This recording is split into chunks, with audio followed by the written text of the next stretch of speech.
Well, we would know that a certain particular farmer was going to ship so many cattle, and we'd be watching for them.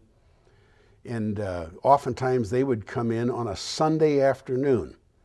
And young lads like myself down there sitting on the fence like crows, waiting for the cattle to come in, because we knew that Mr. So-and-so was going to be having a truckload or two of cattle come in from any time from 3 to 6. We would take those cattle, take them up to our pens. And then in the morning, Monday morning, usually, way often, the owner of the particular cattle and his wife and kids and whoever else, they would come into the yards, and in a period of a couple of years, you get to know them and you know their families. And the gentleman usually came out to the pens where the cattle were at. They liked to watch the cattle sell, which they still do today. The ladies of the family oftentimes would sit in the lobby. There was the lobby was the lobby, of course, of the building. There was a third floor mezzanine above that, which was, you know, a ladies' lounge. Nice sofas and chairs and tables, and oftentimes the place on Mondays and Tuesdays was full of ladies waiting for their husbands to finish up out in the stockyards.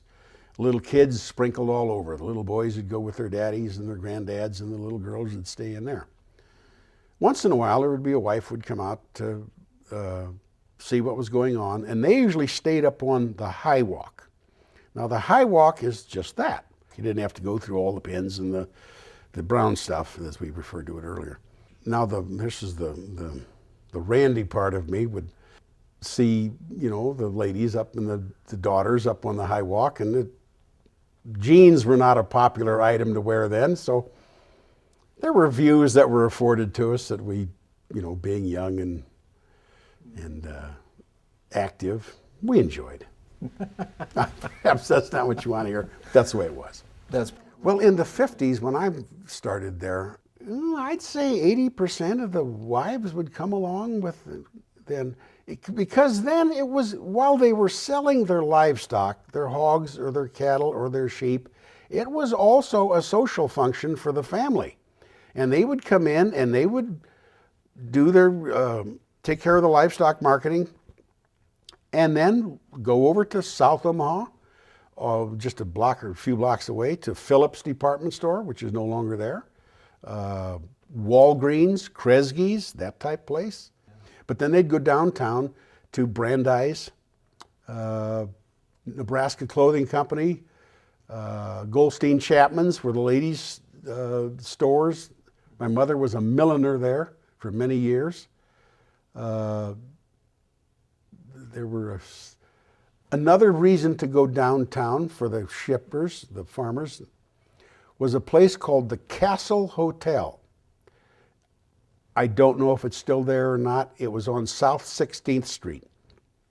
A grand kind of a hotel. The lobby and the restaurant part was all done in paneled wood. And when I say paneled wood, I mean like oak or mahogany. It wasn't done with some staple gun and glue job on the wall. Yeah. And this was historically the place where ranchers, feeders, shippers stayed the night, was at the Castle Hotel. Lovely place to go eat. Good service, treated them royally. And that was in downtown Omaha. A lot of folks would come in and make a social event out of it, do their shopping, buy the new clothes, perhaps fall of the year, maybe pick up something for the kids for school. It was not always families that came in, correct? In other words, sometimes the gentlemen came by themselves. Oh, yes, often. But a lot of folks, shippers, enjoyed the offerings of the saloons in Omaha, South Omaha. They perhaps had a little more strength when they went in there as opposed to maybe when they were home in their smaller towns and nobody saw them, you know. Yeah. The saloons in South Omaha did a gigantic business. Just, you know, people retired with opulent wealth from running a saloon there in South Omaha.